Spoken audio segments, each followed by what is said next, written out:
Hi అండి, hello.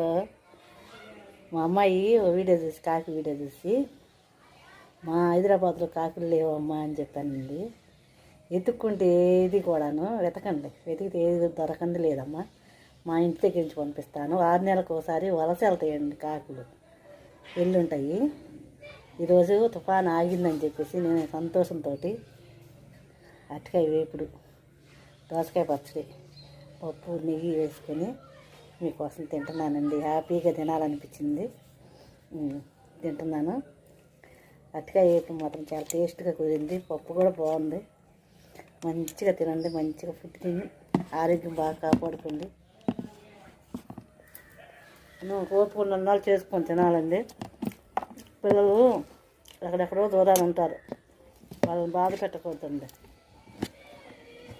వాళ్ళకున్న సమస్యలతోటి పిల్లలతో నిద్రపోలేక హెల్ప్ చేసేవాళ్ళు లేక ఎంతో ఇబ్బంది పడతారండి. మీరు వాళ్ళు పలకరించలేదు, వాళ్ళు చేయలేదు, మనల్ని పట్టించుకోలేదు అనద్దండి. మనం హ్యాపీగా ఉంటే వాళ్ళు కూడా హ్యాపీగా ఉంటారు. మంచిగా ఫుడ్ వండుకోండి, మంచిగా తినండి.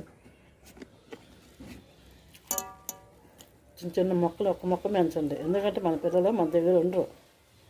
పెళ్ళిళ్ళు చేసుకొని అత్తగారికి వెళ్ళిపోతారు, అటు కొడుకులు ఏదైనా దూరం ఉద్యోగాలు వెళ్ళిపోతారు. వాళ్ళు కాన్సన్ట్రేషన్ జాబుల మీద, పిల్లల మీద, భార్య మీద, అంతేకాకుండా మన మీద కూడా పెట్టాలంటే పెట్టలేరండి.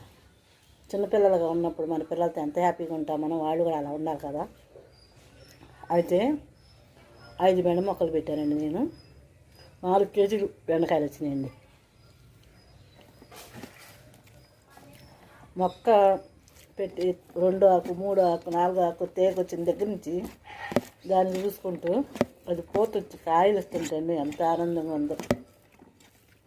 ఎందుకంటే మనం పసిపిల్లలను పుట్టిన పిల్లల్ని ఎట్లా పెంచుతామో అలా పెరుగుతుందండి పసి మొక్క.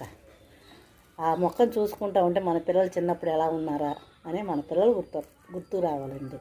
ఆ మొక్కలో అంత బాగా పచ్చదనంగా పెరుగుతా, కాయలు వేస్తా, పువ్వులు వేస్తూ ఉంటే ఎంతో సంతోషంగా ఉంటుందండి. మీరు అక్కడ కూర్చొని ఇక్కడ కూర్చొని ముచ్చట్లు చెప్పేవాళ్ళు 10 నిమిషాలు ఒక మొక్క పెంచండి, మీకే అర్థమవుతుంది. కాకరకాయలు 4 కిలోలు 5 కిలోలు దాకా వచ్చినాయండి. 4 మొక్కలు, 4 విత్తనాలు వేసాను. ఆర్గానిక్, మనం ఎరువులు వేసినవి ఎన్ని వేసినాయి కన్నా మనం పండించుకొని తిన్నది ఎంతో బాగుంటుంది, ఎంతో టేస్ట్గా ఉంటుంది. ఎట్టగా కూర చూడండి, ఒక మందు కానీ ఏమీ లేదు, ఎంత టేస్ట్గా ఉంది. కొంచెం నూనె వేసి ఉప్పు గారం వేసి ఫ్రై చేస్తే చాలా చాలా టేస్ట్గా ఉంది. దోసకాయ పచ్చడి